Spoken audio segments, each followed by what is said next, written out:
서울 외곽에 위치한 작은 마을.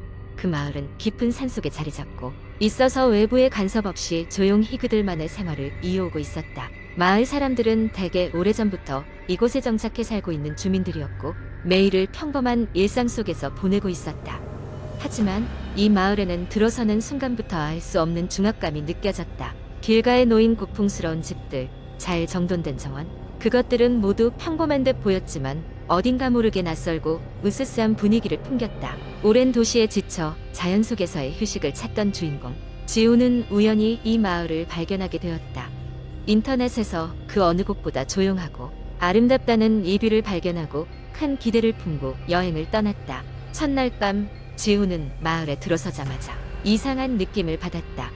저녁 8시가 지났는데도 이웃집 한 곳을 제외하고는 모두 문이 단단히 잠겨 있었다. 거리에는 인기척 하나 없고 마치 텅 빈 마을에 혼자 남겨진 듯한 기분이 들었다. 숙소로 정한 작은 한옥 민박에 도착한 이주인 할머니가 그를 반갑게 맞아주었다. 할머니는 지훈에게 맛있는 저녁 식사를 준비해주며 밤이 되면 절대 밖에 나가지 말라고 당부했다. 지훈은 그 당부를 대수롭지 않게 여겼다.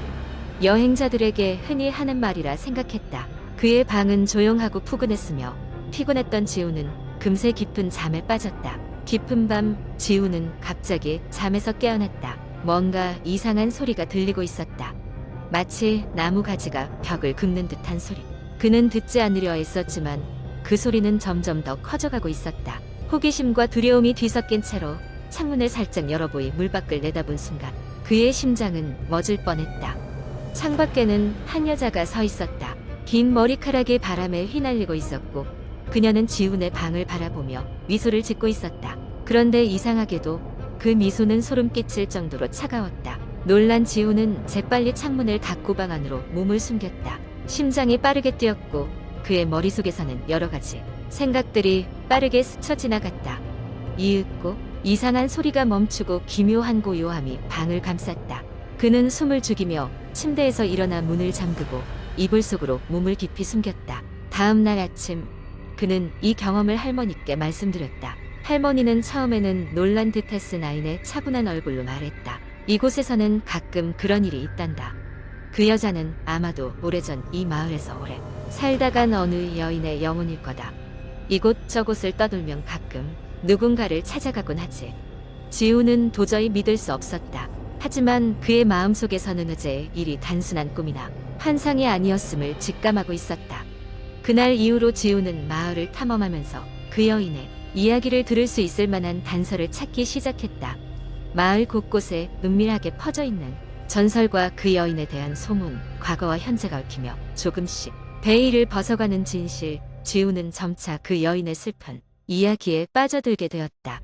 그렇게 며칠이 흐르고 지우는 마을을 떠나기 전 마지막 밤에 다시 한번 그 여인과 마주하게 되었다. 이번에는 언제 그랬냐는 듯 맑고 평화로운 미소를 지닌 여인이었다. 그녀는 천천히 눈을 감으며 사라져갔고 그 순간 지우는 그 여인의 평온함과 함께 사라지기를 기도했다. 여행을 마치고 집으로 돌아온 지우는 자신의 경험을 인터넷 커뮤니티에 남겼다. 처음에는 장난이라고 생각했던 사람들도 그의 이야기를 차근차근 듣고 나서는 묘한 공감과 서늘함을 느꼈다. 그 후로도 가끔 떠도는 어떤 마을과 그녀의 이야기는 여러 이야기들 속에서 교묘히 섞여 온라인에서 전설처럼 떠돌아다니곤 했다. 마을은 지금도 여전히 그 자리에 있다. 평범하고 조용하게. 그리고 가끔씩 그곳을 방문하는 사람들은 밤이 되면 항상 창문을 꼭 닫고 잠자리에 든다고 한다. 두 번째 이야기. 몇 년 전 나는 경기도 외곽의 작은 도시로 이사를 갔습니다. 자연과 가까워서 공기가 맑고 사람도 많지 않아 조용한 곳이었습니다. 나와 아내, 두 아이는 새로운 삶을 시작한다는 설렘에 가득 차 있었습니다. 그러나 우리가 이사 간 집은 주민들 사이에서 일종의 소문이 도는 곳이라 했습니다. 이사한 지 며칠 후 나는 동네 슈퍼마켓에 들러 식료품을 사다가 우연히 이웃과 이야기를 나누었습니다. 그는 우리 집에 대해 알 만한 것이 있느냐고 물었고 나는 농담조로 유령이라도 나온다는 소문이 있나요? 라고 말했습니다. 그러자 그는 약간 창백해지며 다음과 같은 이야기를 해주었습니다. 그 집은 10여 년 전에 지은 신도시와 바로 인접하게 되어 공사 중이었어요. 어느 날 노동자 한 명이 실종되었고 아무리 찾아도 흔적도 없었습니다. 결국 사람들은 그가 도망간 것으로 결론 지었지만 이사 간 사람들마다 이상한 경험을 했다는 이야기가 들려왔습니다. 나는 그저 전설 같은 이야기일 거라 생각하고 대수롭지 않게 여겼습니다. 그러나 이사하고 나서 얼마 지나지 않아 이상한 일이 벌어지기 시작했습니다. 어느 날 밤 집안의 모든 전등이 갑자기 깜박거리며 꺼졌다 켜졌습니다. 전기 문제일 것이라고 생각하고 전기회로 차단기를 점검했지만 별다른 이상은 없었습니다. 이상한 전등 깜빡임은 매일 밤 반복되었고 나는 점점 불안해지기 시작했습니다. 며칠 후 아침에 일어났을 때 거실 한가운데에 물 웅덩이가 생겨 있었습니다. 천장을 올려다 보았지만 어디서 물이 새는 흔적은 전혀 보이지 않았습니다. 이상하게도 물은 매일 조금씩 다른 모양을 하고 있는 듯 했습니다. 그 후에는 아이들이 벽장 근처에서 속삭임이 들린다고 말하기 시작했습니다. 나는 아이들이 장난을 치고 있다고 생각했지만 점점 더 많은 소리가 나기 시작했습니다. 벽장 문이 살며시 열리는 것을 보았을 때 나는 더 이상 아이들만의 이야기가 아니라는 것을 깨달았습니다. 그날 밤 나는 심기일전하며 벽장 앞에 서서 상황을 직시하기로 결심했습니다. 담요를 두르고 손전등을 들고 벽장 문을 열었으나 그 안에는 아무것도 없었습니다. 그런데 손전등 불빛이 그곳의 한 지점을 비추면서 나는 숨이 막힐 듯한 충격을 받았습니다. 벽장 내부 한쪽 면에 작게 도와줘 라는 글자가 자국처럼 새겨져 있었습니다. 이 상황을 더 이상 무시할 수 없었습니다. 아침이 되자마자 나는 동네 도서관에서 모든 기록을 찾아보기로 했습니다. 그곳에서 나는 실종되었던 노동자의 일이 지역신문에 보도된 것을 알게 되었습니다.